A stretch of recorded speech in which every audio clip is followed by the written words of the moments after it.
Hello everyone, this is FlicksRevealed, and today we will dive into the plot of Thanksgiving. Plymouth, Massachusetts, is in a festive mood as Thanksgiving is just around the corner.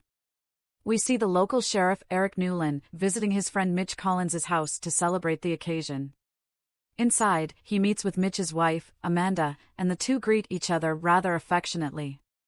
The group then gathers for dinner, and everyone appears to be in a happy mood. But just before the feast can begin, Mitch reveals that his boss has summoned him to work right now. Turns out, he is the manager at W-Mart, the largest and most popular supermarket in town. Tonight, the Black Friday sale begins, and a huge number of people are expected to show up and probably trample and punch each other trying to get a Nintendo Switch. Following this, we are taken to the house of Thomas Wright, the owner of the W-Mart stores. A massive feast is underway, and a lot of people are in attendance. But the environment doesn't seem joyous at all. This is because Thomas's teenage daughter, Jessica, doesn't like her stepmom, Kathleen. Jessica's boyfriend and popular baseball player, Bobby, is also present in the room, but he doesn't have much of an opinion on the matter because he's a high school athlete and thus dumb as a brick. After the awkward dinner ends, the teenagers are picked up by their friends, Evan, Gabby, Scuba, and Julia. They have planned to watch a horror movie, and they seem pretty excited about it.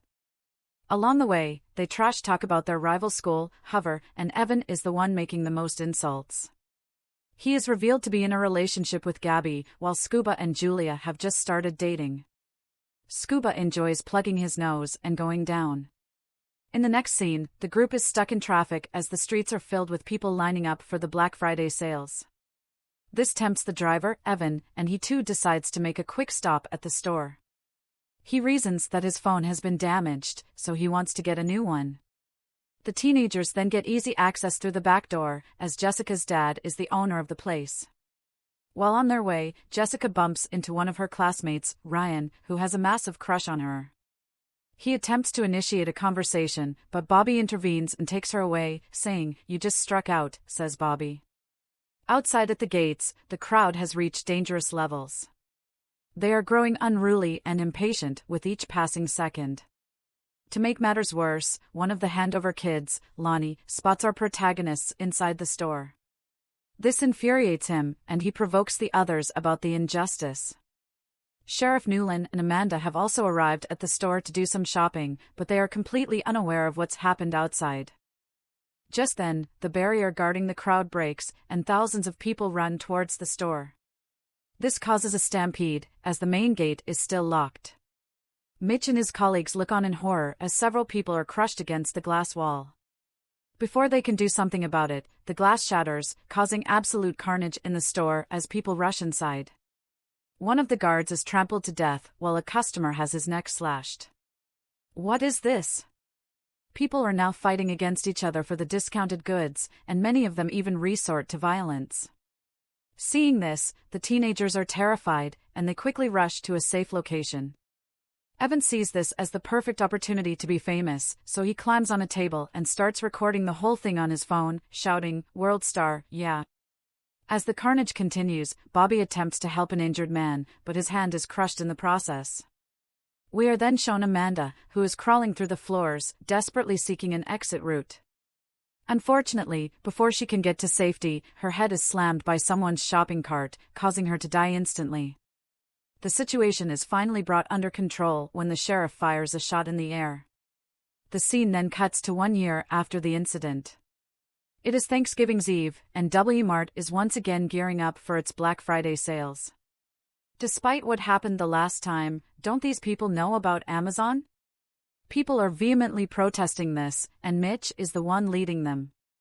A news report states that the court ruled the entire thing an accident, so the Wright family didn't have to face any trouble. Bobby suffered a career-ending injury and has distanced himself from everyone since then. He may only have 2 balls, but he feels like he's been walked. The only one who benefited from the incident is Evan, as his video has gained millions of views online. The next morning, Sheriff Newlin and his deputy are chatting at a local diner when the waitress, Lizzie, hands them a mask of John Carver, the first mayor of New Plymouth Colony. The sheriff mentions that he is very popular in this town, so all the residents will be wearing his mask this Thanksgiving. As the festival nears, a local fair is organized in the nearby market. Evan, who is a bit competitive by nature, is participating in an axe-throwing competition. Meanwhile, the girls are talking about a mysterious Instagram user who uploads videos of the stampede and keeps tagging them. While everyone is engrossed in the activities, someone enters the John Carver house and vandalizes it. It turns out Wart was supposed to film an ad campaign there, but now the place is completely messed up. After a while, Sheriff Newland arrives at the scene and promises to find the culprit. In the next scene, we see the teenagers having lunch at a diner while they chat. Jessica suddenly spots Bobby, which means that he has returned to the town. This makes her emotional, but she chooses to forget about him. Right then, an Instagram user by the name of John Carver uploads a creepy post, which includes a table ready for Thanksgiving dinner. He tags all of the teenagers, as usual, but doesn't give much context. Disregarding this, the group continues with their chit-chat. Jessica reveals that she has started dating Ryan, as he has always cared for her. The others find him a bit shady, but Ryan suddenly shows up and impresses them by handing them some match tickets. Back at the diner, we see Lizzie preparing to head home. It is revealed that she is the same woman who accidentally killed Amanda on that fateful night.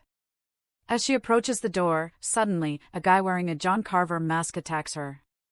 He beats her up before sticking her face into the frozen refrigerator door. The killer then goes to retrieve his axe, intending to kill her. Lizzie somehow manages to free herself by painfully tearing off her flesh. She rushes out of the back door and attempts to get into her car, but finds that it has been locked. Terrified, she tries to hide in a dumpster, but the killer slams her with her own car, splitting her in half. How's that for 50% off discount?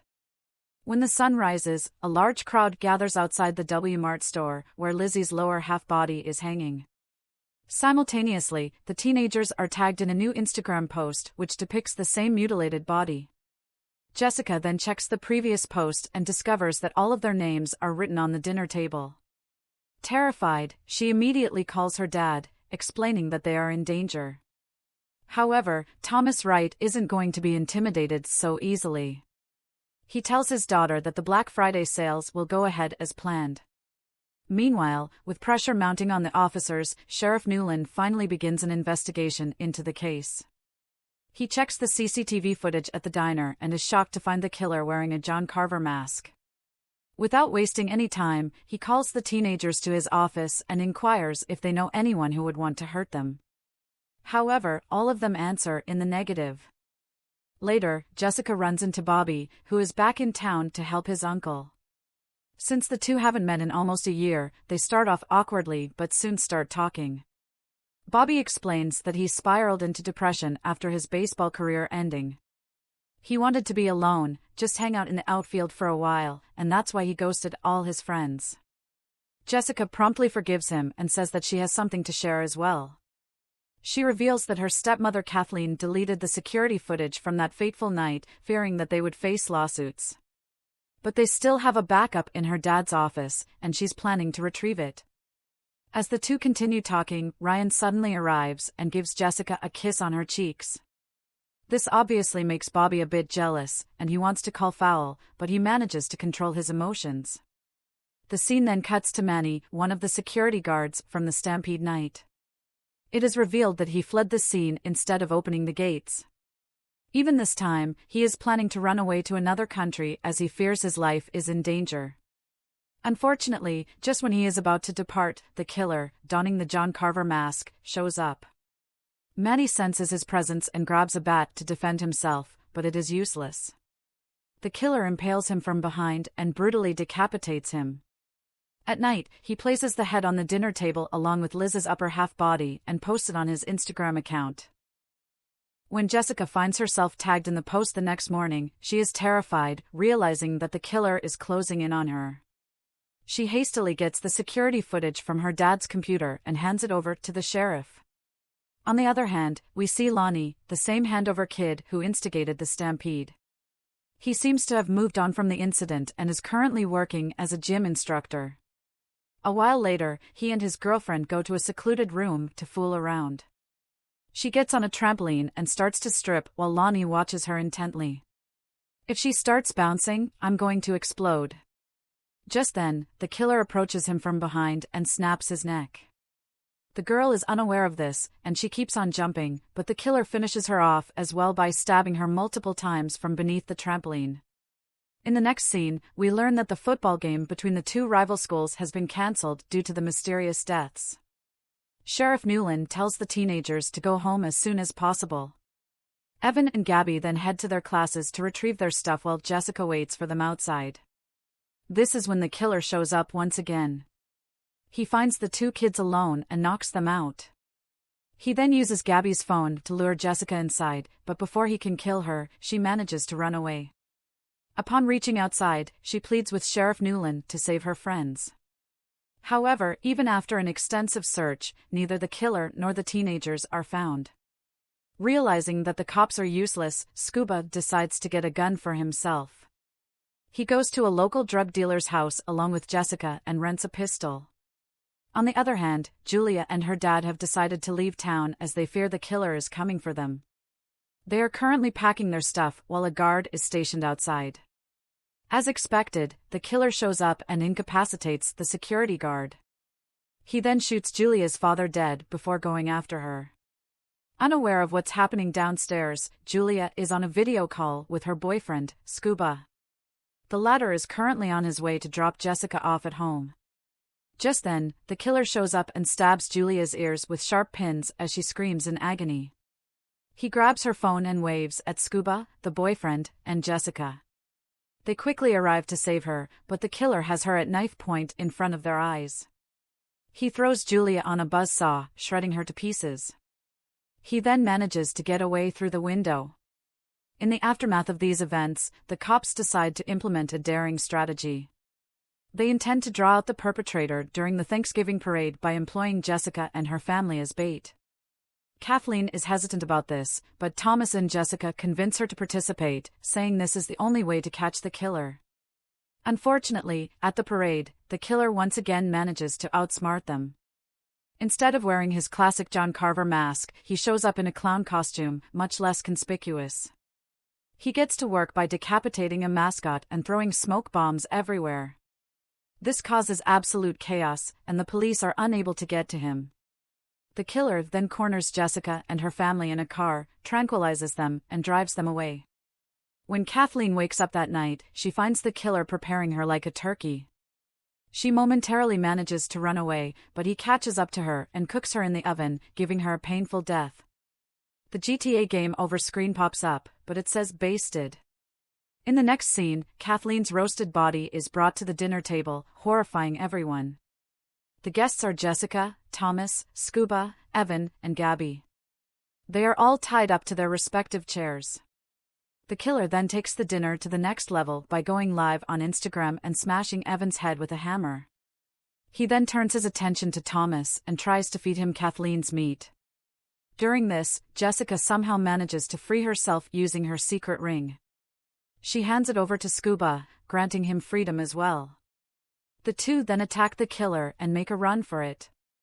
After a while of running, Scuba tries to take on the killer himself.